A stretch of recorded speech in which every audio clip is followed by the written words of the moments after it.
I'm Buzz Aldrin. I was honored to be a member of the first crew to set foot on the moon in 1969. My colleagues on that historic Apollo 11 mission, Neil Armstrong, Mike Collins, and I, represented a challenge set in motion by President John F. Kennedy.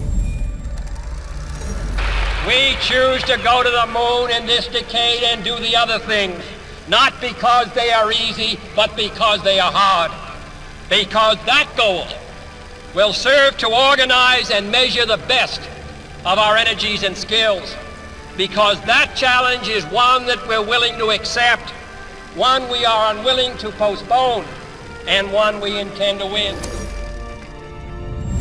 Just a short 8 years after President Kennedy's call to reach for the moon, Neil and I were standing here on the moon.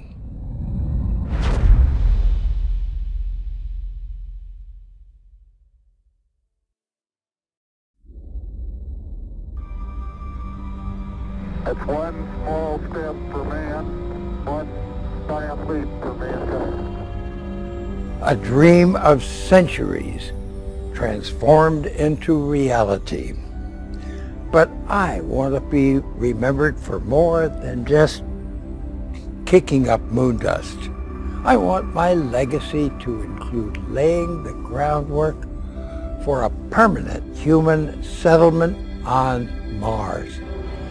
And I have a plan.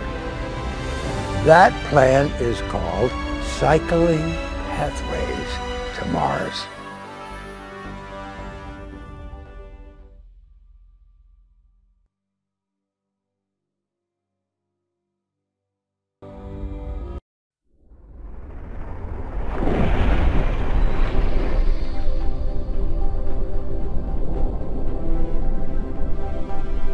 Cycling Pathways to Mars is more than a single mission. It's a permanent transportation system to build and sustain a human colony on Mars. Using planetary orbits and resources from the moon, we're able to power 2 spacecraft in continual cycles to Mars and back. The carefully designed flight path gives us an unprecedented number of trips to Mars in the most efficient way possible. But let's go step by step and look at what powers this complex chain of activity. And for that, we must start back where our journey began, the moon.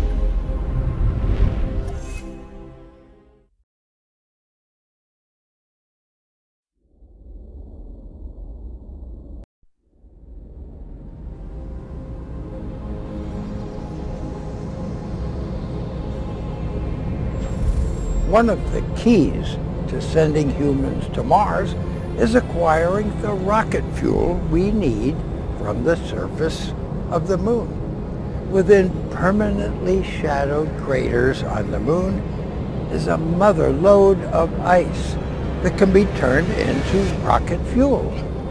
We will also need to use the moon as a place where we can tele-robotically assemble similar habitation modules and test the systems we will use on Mars.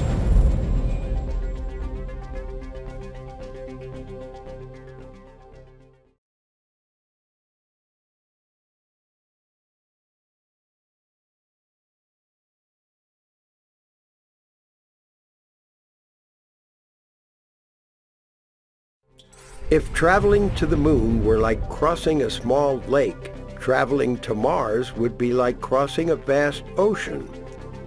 While it took my colleagues and I 3.5 days to travel to the moon, it will take 6 months to travel to Mars. To make this incredible journey, I've designed 2 long-duration spacecraft to withstand the many rigors of the trip while remaining extremely efficient. I call these spacecraft cyclers.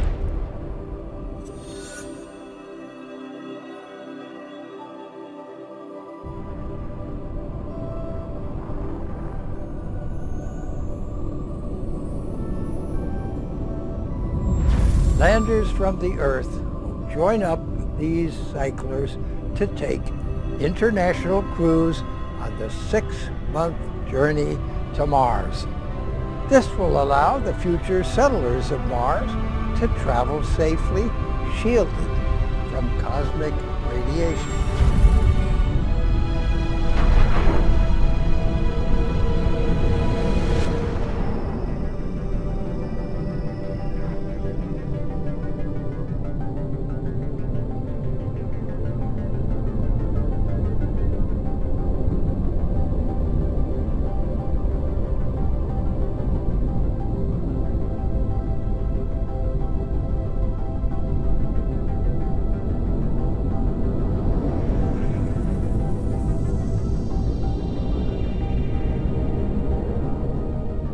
Just as we used our moon as a stepping stone for our departure, we'll use Mars's moon as a stepping stone to our arrival. Before reaching the surface, the crew will occupy the Martian moon Phobos. There, they will spend 2 years remotely controlling the assembly of habitats, greenhouses, and other facilities.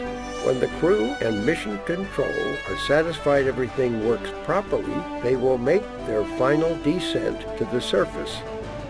What once seemed like a dream will become a reality. The first human life on Mars.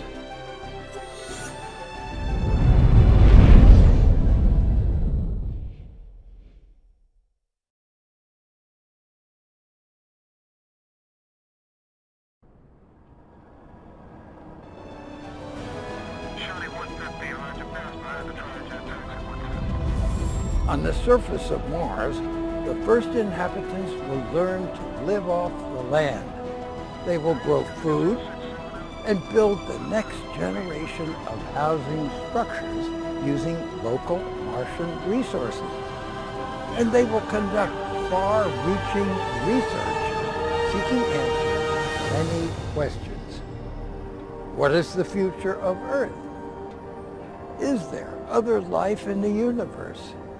Can humanity become a multi-planetary species?